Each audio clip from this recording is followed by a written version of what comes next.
है तमाम दर्शकों का SI न्यूज 91 में the real face of the journalism. मैं हूं आपका मेजबान आबिद हुसैन इनामदार। ವಿಜಯಪುರ ಜಿಲ್ಲೆಯ NWKRT ಯಲ್ಲಿ ಜಾಹೀರಾತು ಸಂಖ್ಯೆ 1/2019 ಅಧಿಸೂಚನೆ ಪ್ರಕಾರ ಅರ್ಜಿಗಳನ್ನು ಕರೆದು ಅಂದರೆ ವಾಯುವ್ಯ ಕರ್ನಾಟಕ ರಸ್ತೆ ಸಾರಿಗೆ ಸಂಸ್ಥೆಯಲ್ಲಿ ಈ 10/12/2019 ಒಂದು ಚಾಲಕ ಕಮ್ ನಿರ್ವಾಹಕ ಹುದ್ದೆಗಳಿಗೆ ಸುಮಾರು 2814 ಹುದ್ದೆಗಳನ್ನು ಕರೆದಿರ್ತಕ್ಕಂಥ ಸಂದರ್ಭದಲ್ಲಿ ನಮ್ಮ ಉತ್ತರ ಕರ್ನಾಟಕದ ಮತ್ತು ಕರ್ನಾಟಕದ ರಾಜ್ಯದ ನಾನಾ ಮೂಲೆಗಳಿಂದ ಅನೇಕ ಜನ ಅರ್ಜಿಗಳನ್ನು ಸಲ್ಲಿಸಿದ್ದರು.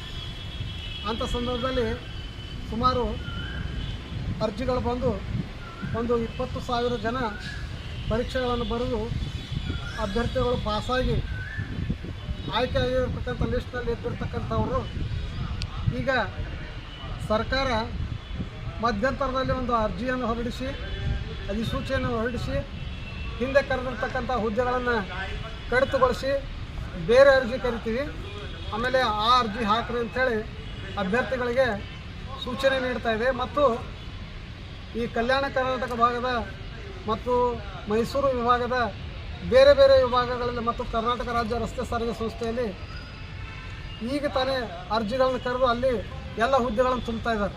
ಆದರೆ ಇಲ್ಲಿ ನಮ್ಮ ಉತ್ತರ ಕರ್ನಾಟಕದ ಅಭ್ಯರ್ಥಿಗಳಿಗೆ ಬಹಳ ಅನ್ಯಾಯ ಆಗ್ತಾ ಇದೆ. ಯಾಕಂತಂದರೆ ಈ ಉತ್ತರ ಕರ್ನಾಟಕಕ್ಕಷ್ಟೇ ಆರ್ಥಿಕ ಮಿತವ್ಯಯ ಬಂದದೋ ಅಥವಾ ಕರೋನಾ ಬಂದದೋ ಗೊತ್ತಾಗ್ತಾ ಇಲ್ಲ. ಈ ಕರೋನಾದ ನೆಪವಡ್ಡಿ ಮತ್ತು ಆರ್ಥಿಕ ಮಿತವ್ಯಯದ ನೆಪವಡ್ಡಿ ಅವರು ಹುದ್ದೆಯನ್ನು 1,000 ಹುದ್ದೆಗಳನ್ನು ಕಡಿತಗೊಳಿಸ್ತಾ ಇದ್ದೀವಿ ಅಂತ ಹೇಳ್ತಾ ಇದ್ದಾರೆ. ಹಾಗಿದ್ದರೆ ಅರ್ಜಿ ಕರೆಯೋಕ್ಕಿಂತ ಮುಂಚೆನೇ ಆರ್ಥಿಕ ಮಿತವ್ಯಯವನ್ನು ಇದ್ದಿದ್ದಿಲ್ಲ. ಹೆಂಗೆ ಆರ್ಥಿಕ ಮಿತವ್ಯಯ ಕೇಳ್ಕೊಂಡೇ ಅರ್ಜಿ ಕರೆದಿರ್ತಾರೆ. ಆ ಸಂದರ್ಭದಲ್ಲಿ ಇದೊಂದು ತುಂಟು ನೆಪ ಹೇಳಿ ನಮ್ಮ ಉತ್ತರ ಕರ್ನಾಟಕದ ಅಭ್ಯರ್ಥಿಗಳಿಗೆ ಬಹಳ ಅನ್ಯಾಯ ಮಾಡ್ತಾ ಇದ್ದಾರೆ. ಈ ಅನ್ಯಾಯ ನೀಗಬೇಕು. ಒಂದು ವೇಳೆ ಕರ್ನಾಟಕ ಸರ್ಕಾರಕ್ಕೆ ನಾವು ಇವತ್ತಿನ ದಿವಸ ಮಾನ್ಯ ನಾಲ್ಕನ್ ಮತಕ್ಷೇತ್ರದ ಶಾಸಕರಾಗಿರ್ತಕ್ಕಂಥ ನಮ್ಮ ಮಾನ್ಯ ವಿಠಲ್ ಕಟಕದೊಂದು ಸಾಹೇಬರಿಗೆ ಮನವಿಯನ್ನು ಕೊಟ್ಟಿದ್ದೀವಿ.